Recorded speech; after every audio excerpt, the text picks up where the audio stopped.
welcome back to Storytime with Dave Booker. I appreciate you stopping by. Today we're continuing on with Ledge of Creation, Toward the Ledge by Steve Wolf. And we are now going to do chapter 18. Now this is going to be the last chapter we do from this book. I want you to get the book. I don't want to give everything away. This has been a lot of fun. I really appreciate Steve letting me read this to you. And I'm hoping that you will go out and get your copy so that you can read the rest of it. There's a lot between what we've started to read, then we went to the Pirates, so there's a lot in between there that is going to be fun for you to find out about. So, chapter 18, Cleared for Takeoff, is our next chapter and final chapter for this reading. Frango! The cry was urgent. There was a sound of shattering glass as something hit the floor. And seconds later, the thud of feet clambering up a flight of stairs filled the air. "Here, Mother Nature," said Frangle, wondering what the emergency was. His thin, pale body was shaking from exertion. Mother Nature had made a number of improvements to her personal cloud, the latest being a fully functional kitchen. However, she was most displeased with the elevated position of the oven. In her words, "It just won't do. It's far too high." Frangle obtained a foldable step, which was met with equal disapproval. She was convinced her assistant wanted her to have an accident. From the raised chair in her throne room, she peered over her glasses at her panting assistant. "You look tired. Where's my warm milk?" "I was making it," said Frangle in protest. "So, where is it?" "On the kitchen floor. When you shouted, I thought something was wrong and I dropped it in my haste to attend to you." Mother Nature tutted. "I can only assume that the glass shards are scattered across the floor." Frangle nodded. "You better clear it up promptly. Now go and see to your mess and bring me my warm glass of milk in an unbroken glass." Frangle nodded again. Clearly arguing with her was a waste of energy. Dejected, he made his way back down the stairs and prepared another glass. Moments later, he reappeared and placed it on a small table next to Mother Nature's chair. She nodded and sipped the white liquid and winced. "Frangle, it's too hot. You always make it too hot." "I shall now have to let it cool." Frangle looked to the floor and counted his feet. He had 2. He shrugged. Mother Nature tutted again and turned her attention to the race. She peered through a gap in the cloud and magnified the live image from Mother's Landing. "Oh, would appear that Team Cogs and Clocks are in trouble." Frangle nodded. "But Administrator Copperfeather has yet to arrive." "Frangle, go and order our policeman to hurry up, will you? There may be an arrest to make." Is that an order from me?" "Of course. I cannot be seen to intervene." "And how should our friendly policeman hurry up?" Mother Nature gave Frangle a long, hard stare, her green eyes glinting with a solution. "Reissue his license," she snapped. Frangle stepped back with a horrified look. Are you sure? After what happened last time?" The disapproving look from Mother Nature was enough for Frangle to understand that she was indeed sure. And with a click of her fingers, Frangle vanished. The two stagecoach drivers did not spare the horses as they crashed along the rough, stony track, the occasional pothole encouraging the occupants of the coaches to momentarily leave their seats and switch places. "Ouch!" Copperfeather rubbed his bald head out for the umpteenth time. He turned and smiled at Misty. "I always crack my head when traveling in these things. Could you have just driven a car or even flying or something?" Misty said, dumbfounded. "Why on earth are we traveling in this heat from the 18th century?" Copperfeather sighed and stared out the window for a moment. I was grounded. Grounded? I don't understand. I was once a pilot, but Mother Nature grounded me. I'm only allowed vehicles with a maximum of 2 horsepower. Misty smiled at Copperfeather and patted his knees. I'm sorry to hear that. Why did she ground you? Administrator Copperfeather turned a shade red with embarrassment. I had a few flying incidents, and Mother Nature banned me from driving anything powered by an engine. Missy's face was a mixture of anxiety and happiness. The stagecoach was bouncing hard. So, does your ban prevent you from driving the stagecoach? Mr. Copperfeather's face drained in color. I have to go. And he clambered out of the door and climbed up on the driver's seat, perched high above the horses. After grabbing the reins to bring the coach under control, Copperfeather sighed. He had been Mother Nature's first policeman, and in his spare time, he had learned the art of aviation. In the early years, things had been going great until he began experiencing technical difficulties, which led to a string of incidences.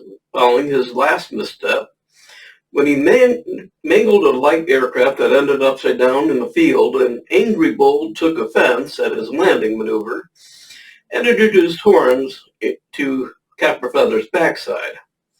An emergency meeting with Mother Nature ensued with the local farmers and the residents of a town he had once destroyed, demanding the policeman have his license revoked. And it was revoked with little hesitation. Administrator Copperfeather's only form of transportation now was either pedal power or limited horsepower. He sighed again. The 2 horses in front pulled the carriage and its crew smartly along the leafy, bumpy track that ran adjacent to the sea. He scratched his large forehead and rubbed his friendly, unshaven face, and then reached into his lunchbox. After quick rummage, he found a small, square-shaped piece of tinfoil that contained his tuna and lettuce sandwich and began to unwrap it. A small piece of folded paper dropped into his lap. He unfolded and read the one word it contained in bold capital letters. Stop. Not knowing what it meant, he ignored it, shrugging his shoulders and shoved a wedge of bread into his mouth. From nowhere, a small, skinny figure appeared on the dusty track in front of him and thrust out the palm of his hand with a degree of confidence. His other hand was planted behind his back, and he had a look of authority. Seeing the figure in his path, Copperfeather screamed in the vicinity, his eyes widening in fright, and he began gagging on a piece of bread that had lodged itself in his throat. Get out of the way, the copper sputtered. He yanked hard on the reins, applying the handbrake at the same time, still choking on the bread. The horses protested, and the coach began to sway from side to side. What is going on up there? Misty demanded from inside the coach as she was tossed from one side to the other. The small, spindly man standing in the path of the charging stagecoach suddenly lost his nerve and dived into a bush. The coach skidded, stones peppering the wooded paneling as it ground to a halt. Copperfeather jumped from the driver's bench and landed on his back, dislodged the bread in his throat, as a second stagecoach driven by the cool, calm George pulled up behind him. Able to breathe once again, Copperfeather leapt up and raced towards the bush where a pair of kicking feet protruded, accompanied by a dull moaning. Are you all right? Said Copperfeather, looking a little out of sorts. No, I am not, was a mumbled response. Get me out of here, will you? Oh, sorry, will do. Copperfeather wrapped his beefy hands around the little man's ankles and eased him out from under the bush. He noted the sandals and wondered whether it had been a conscious decision on the part of the wearer to team them with knee-high white socks. The policeman shrugged and slid the body out of the foliage. Standing up, the little man patted down his shirt and adjusted his short trousers. Feeling his bald head for any bruises, he gave Copperfeather a stern look. Did you not read my note? Copperfeather's eyes widened and his jaw fell open. What? You mean the scrap of paper that said stop? Yes, so why didn't you stop? Copperfeather leaned in closer and stared at the little man, who was now cleaning his glasses. Wrangle, is that really you? Indeed it is, so why didn't you stop? Wrangle asked for a second time, putting his glasses back on. I don't know. I understood it, what it meant, but not what it meant, if you know what I mean. Wrangle looked deep into the honest eyes of the policeman and stroked his chin. Stop. It means, I believe it or not, stop. Copperfeather shrugged. So why were you standing in the middle of the road? I bring a message, that is, shall we say, off the book. Copperfeather arched his back and looked down at Wrangle. Something clicked in his brain as his voice changed. With a stern face and sounding almost policeman-like in an attempt to ooze authority, he said, I assume what you're about to say is legal? Wrangle looked up at the policeman and felt intimidated for a few seconds until he remembered the copper's history. Well, based on your track record, this is reasonably legal. Well, that's okay then, the policeman's smiley face returned. Indeed. Wrangle gave the policeman a disapproving look as he unfolded a piece of paper. Now, due to circumstances beyond Mother Nature's control, she has seen fit to reinstate your flying license on, and I stress, with the utmost clarity, a temporary basis. Mr. Copperfeather's eyes lit up, making him look instantly years younger. Really? Why now? You are needed in Mother's Landing as soon as possible. There may be an arrest to make.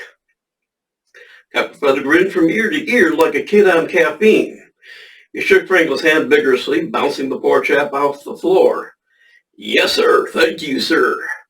Oh, please stop that now, said Wrangle, pulling his hand free. Oh, of course. Wrangle continued. You have permission to activate the little man hesitated aside. Little secret. It was a huge gamble, but slowly and reluctantly he handed Copperfeather his flying license. But right here, right now? Said Copperfeather, his eyes flashing with excitement. Yes, there may be an arrest to make in Mother's Landing. The policeman turned and ran back to his carriage. Misty poked her head out of the window. What is going on? Copperfeather looked at her and produced the world's unhealthiest smile, quite unnatural. It spread across his face from ear to ear. My dear, hold tight. I've just been cleared for takeoff. Before Misty could question the meaning of his words, Copperfeather was releasing the horses from his carriage and shooing them off into the woods. He nodded to his accomplice, George, who understood the message and mirrored the process, his beaming smile testament to his clear delight. Copperfeather bounced back on the driver's bench, pulled out a pair of flying goggles and stiff scarf, and put them on. Once the horses were far enough away, he pulled up a small panel on the middle of the driver's bench, pressed a big red button. The grin on his face was so large, like a Cheshire's cat who had got more than just the cream. He was in danger of cracking his cheekbone. A swept-back wing unfolded from each of the side of the carriage, while the rear, with the brakes, merged into the stagecoach, becoming a rigid one-piece fuselage. A long tubular section of metal emerged from the rear and stopped when it was horizontally balanced. At the end of the tube, two smaller swept-back wings unfolded and snapped into place. The carriage itself began to slowly streamline itself. A joystick popped up from under the driver's box as a thin piece of transparent plastic sealed Copperfeather inside a now fully functional cockpit. Turning to his accomplice, he gave him the thumbs up. After checking his instruments, Copperfeather grabbed the joystick, pressed a green button. We have liftoff. he screamed with excitement and placed his goggles over his eyes, even though they were not necessarily needed. A huge plume of dust exploded from underneath the carriage as the elevation thrusters fired. After gaining several meters in height, Copperfeather turned his head and nodded at George, who was level with him, in the second flying stagecoach. George gave Copperfeather a thumbs up.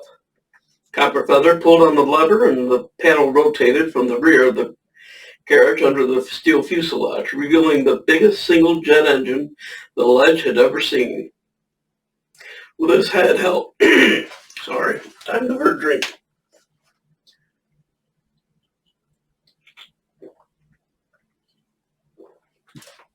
Much better. With his head held high, the woman punched the accelerator. A couple of tree bears hanging on a nearby canopy stared at one another as the screams of petrified young ladies filled the air and lingered a full 5 minutes after the carriages had blasted the tops off the surrounding trees. Little fires that sprang up in the wake of the takeoff danced in the cool breeze. The bears shrugged and went back to doing nothing. Standing in the now blackened ring of burnt forest, Frangle sighed and dusted his shirt down. Mother Nature was going to be furious. His dirty city clothes were clean on that morning.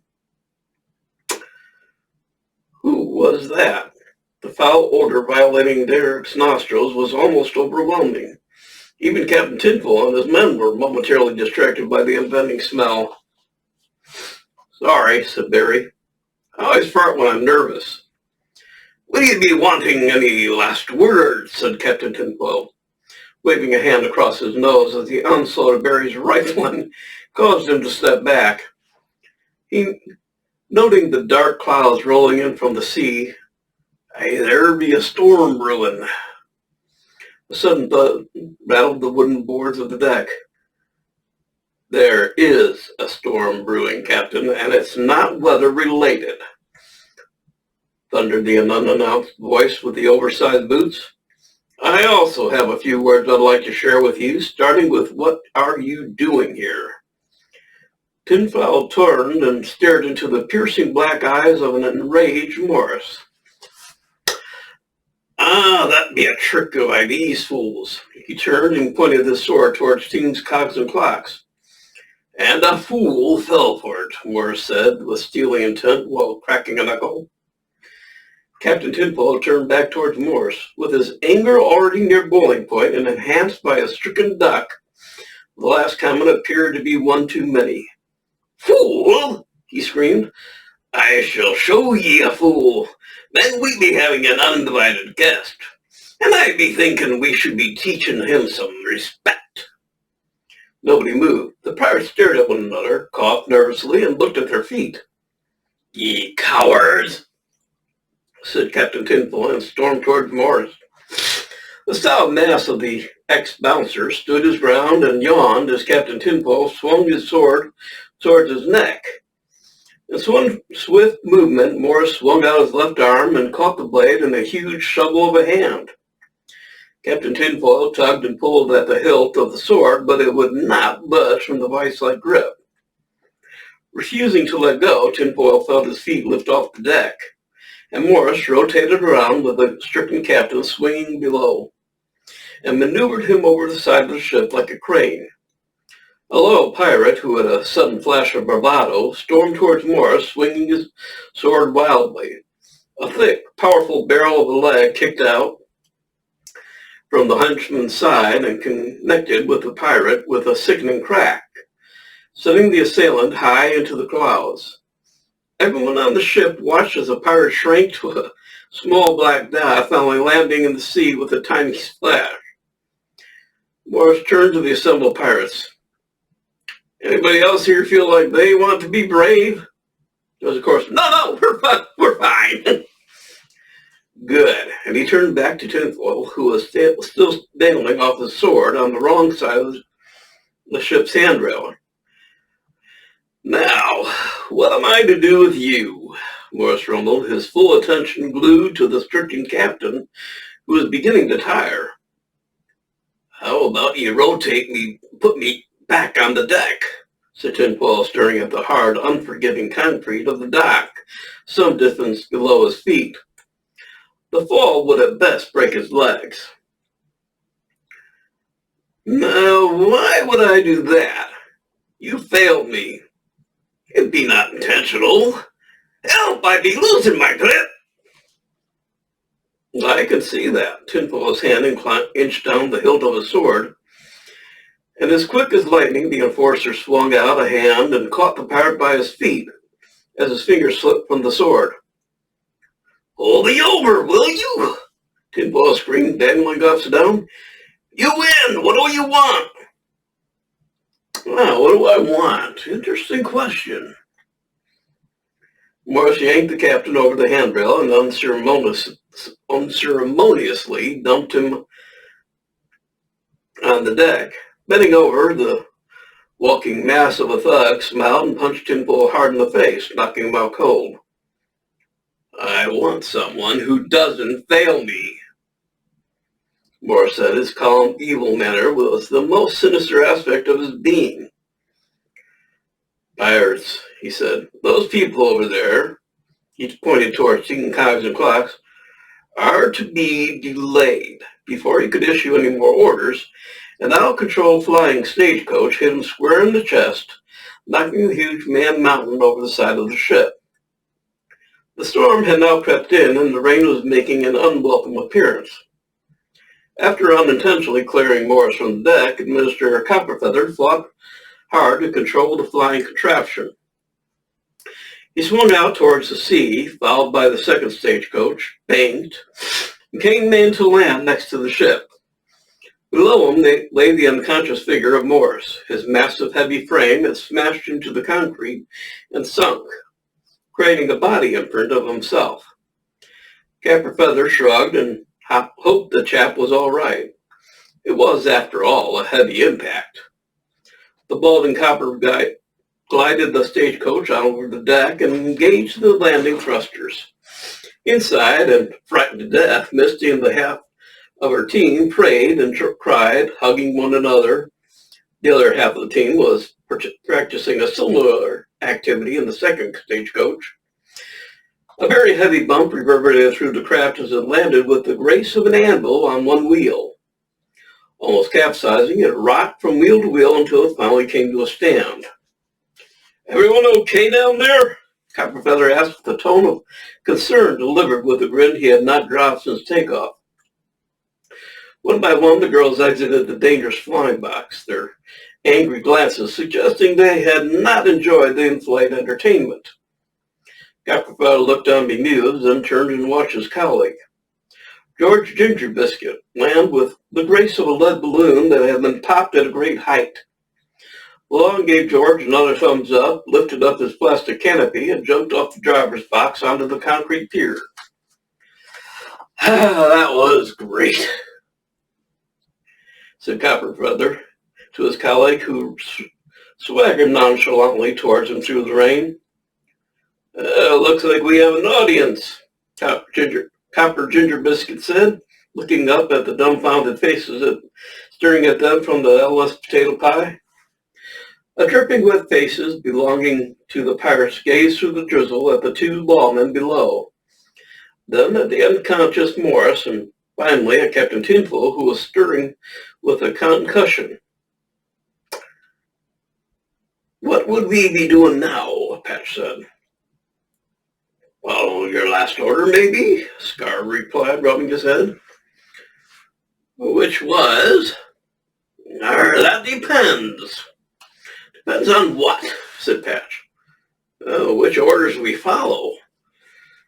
Our captains or that big bugger? Said Scar.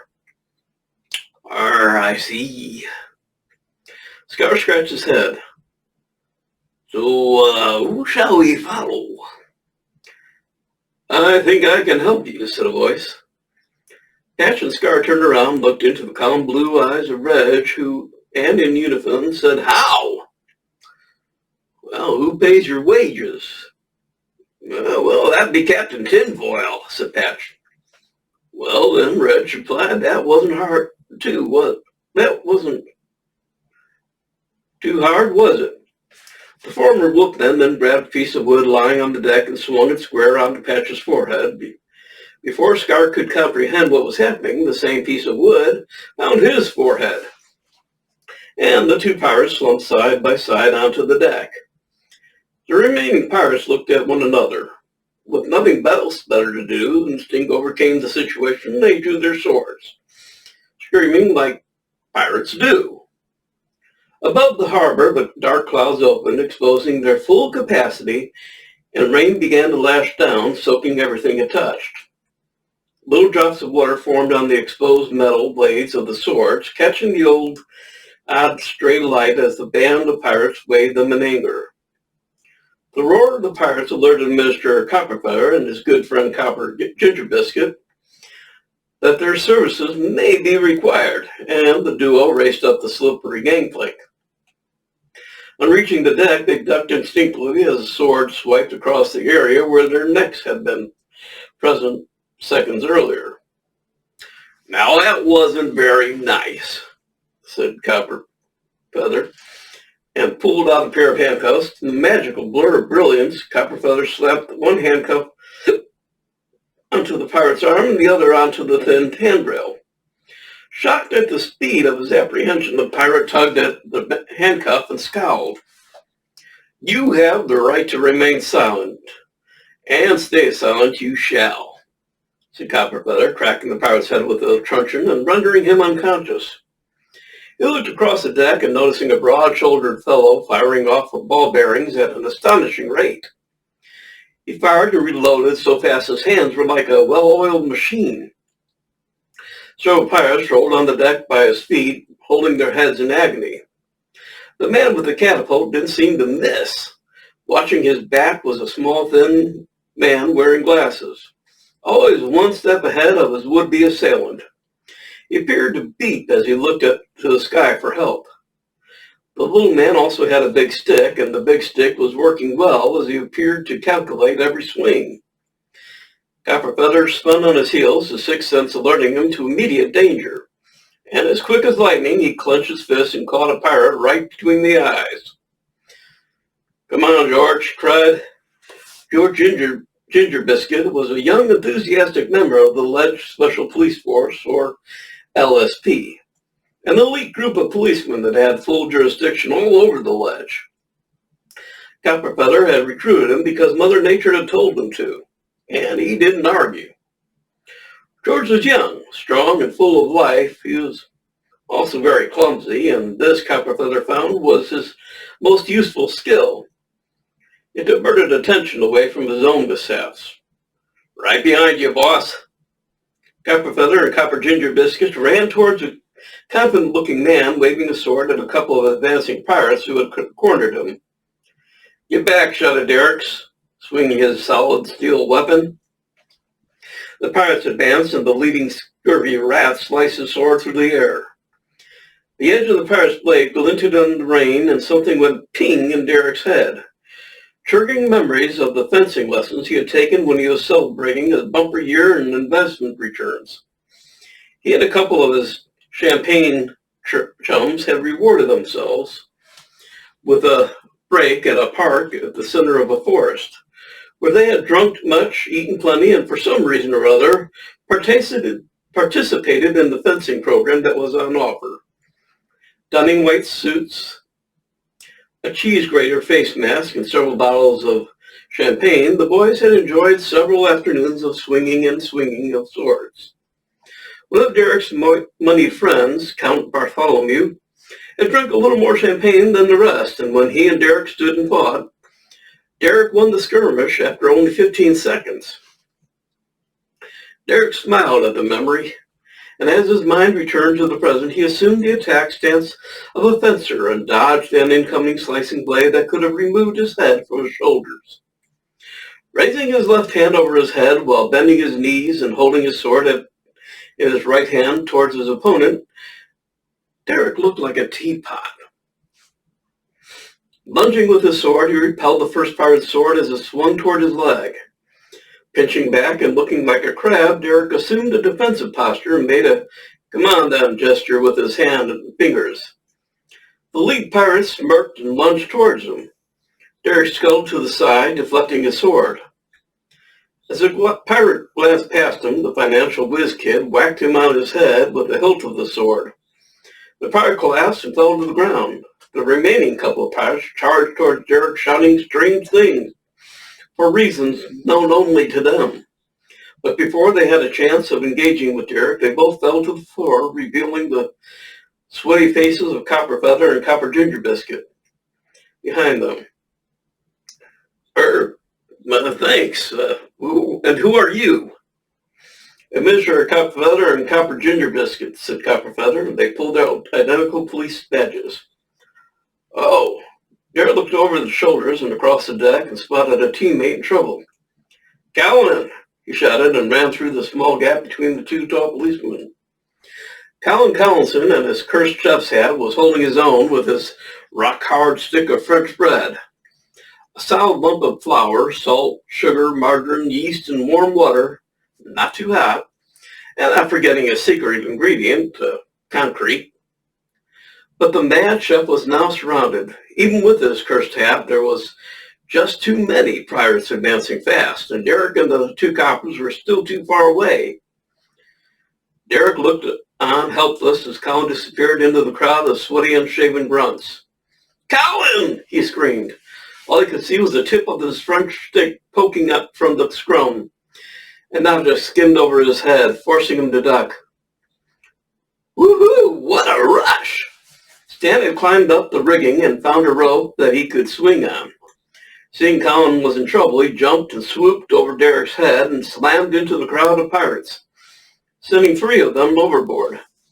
Stan swung over the sea, momentarily stopping in midair before beginning his return swing. Woohoo! He clattered into the remaining pirates, taking them out. As giddy as a girl on her first prom date, Stan let go of the rope, somersaulted, and landed on the deck with a grace, performing a pirouette on the tips of his toes. High on hyperactivity and drunk on adrenaline, he then bounded along the ship, blindly pushing pirates over the side and completely unaware of what he was doing. You okay, Colin? Said Derek, racing towards his cooking friend, who was now lying face down on the deck. Derek rolled him over and removed his cursed hat as a precaution. Derek, you're bleeding. Abruptly, Colin peered down at the red liquid oozing from his chest. Oh, the buffers. That was my last one. A look of confusion flickered across Derek's face as he stared at his close friend, who was rubbing his head. Bloody hell, I got a headache. Colin spotted the cursed chef's hat by his side. Oh, I see. I need to stem that bleeding, and what do you mean your last one? I mean this. Reaching into a hidden pocket inside his cycling top, Colin pulled out a small bottle of ketchup that had a hole cut in the side. Derek let out a sigh and smelled. He pulled Colin up and gave him a hug. Steady, mate. We don't want these pirates getting the wrong idea now, do we? Derek agreed, releasing the walking pantry a little too fast and dropped him back on the deck with a thud. The Wall Street wannabe glanced around the ship. Bernard and Austin were holding their ground, and for now they appeared to be in control. He turned to the coppers. Look after him. I need to find Barry and Reg. George is more than capable of looking after him. I'll escort you, Copperfeather insisted. Well, fine, let's go. At the stern of the ship, higher up on the quarterdeck, Reg and Barry were using the narrow staircase to their advantage. The former Wolfman and the lanky beanpole were holding their ground using a unique and innovative repelling system. Barry, full of nervous wind, was positioned at the top of the staircase with his rear end protruding downwards. Bent over. I'm sorry. Give me a second. Oh, bent over and grunting like a constipated snail giving birth to an elephant, he let rip. Fire in the hold! In charge of igniting the dangerous gas, Red gingerly held a match to the high-pressure gas flow, resulting in a very shaped human flamethrower. I don't know why this chapter gets me like this. I do apologize. The pirates attempting to ascend the staircase were met with a hot streak of fire, and most had either lost their eyebrows or their beards. A smell of singed facial hair hung in the air. Your average pirate is not the sharpest tool in the box, and learning from their mistakes was definitely not in their handbook. For reasons known only to the pirates, they kept on attacking, determined to enjoy a full body wax. I'm running out of fuel. I need something like sprouts, said Barry. Reg fished through his pockets. Got a sachet of sugar? Barry shook his head. He bent over again, pointing his backside down the narrow stairs, and grunted while Reg held up the naked flame, his hand red from the onslaught of heat. Instead of a fierce and powerful flash, a shallow flare drooped and fizzled out. Get him, lads! He be out of fart fuel! Cried a pirate. Reg grabbed his stick and dashed to the top step. Keep him busy, Reg, Barry shouted. I need to refuel. Steve! My name is Steve! How many times? Barry shrugged and sloped off to find something solid and green while Reg engaged the pirates. Being on the top step, the man with the mattress held the high ground, which gave him an advantage and balanced out the odds. Reg managed to take out 3 pirates before they overpowered him, picked him up, and tossed him over the side of the ship. The rain had eased, and thought Reg as his body glided over the ship's rails. His next thought centered on his chances of sustaining a serious injury. The conclusion being, yes, the fall will be painful. Below, the docks readied themselves for their second victim. Morris was still out cold, but appeared to be in one piece. Reg looked down and gulped at the shortening distance between him and the stone-cold slab of concrete. Entering his final descent, he thought that, if his calculations were correct, the best he could hope for was a broken leg. Oh dear, he whispered to himself, the gravity began to reel him in. And then something caught his eye. Woo-hoo! Stan cried, swinging from the ship. He held out his hand and caught Reg's right wrist just in time and stopped his failed descent. Stan swung back over the ship and dropped Reg on the main deck. Thank you, Ellen, Reg shouted. Stan gave him a peculiar look, wondering if he was talking to him, and swung up into the rigging. Like an eagle, he eyed up his next target. Reg, are you all right? Derek said as he raced towards his position. Reg gave him a dirty look. I mean Steve, he said, correcting himself. Copperfeather looked on in bewilderment. Who's your new friend? Asked Reg, holding out a hand to Copperfeather. This is Copperfeather, and Copperfeather, this is Reg, for the moment, Steve Wolf. Copperfeather scratched his head. So which is it? Steve, look, it's a long story, said Derek. Copperfeather stopped scratching and cocked his head on one side. How about Mr. Wolf? By me, Reg said matter-of-factly. Derek shook his head. He missed the old Reg. The twang of a catapult directed their ears towards Bernard and Austin, who were running out of them, hotly pursued by a bunch of pirates. George appeared with Colin in tow, who was softly bouncing the tip of his French stick in his hand. The remaining pirates formed a line across the width of the ship, cutting off the exit gangplank to the dock. Derek and his motley crew of pirates fighters held the bow of the ship. The tide was turning. The rain had stopped, and a hint of sunlight was breaking through the clouds. A feeling of optimism permeated through the financial whiz. Within seconds of looking over the side of the ship, however, it reverted to pessimism. Team Aldegear were riding out of the harbor and onto the last leg of the race. Derek then grinned with a weak satisfaction, and a chink of hope opened up. Counting the cyclists, he realized that they were a man short, and he knew every member of the team had to finish. His grin grew wider still when he spotted a dim light coming from the window inside the bridge on the LS Linter. All right, that is chapter 18. They are getting down to things now, so I will finish here. I will check with Steve and see if he wants me to go to chapter 19. Can't say for sure whether yes or no, so we'll know on the next video. But this has been a lot of fun. I really hope you're enjoying this as much as I am.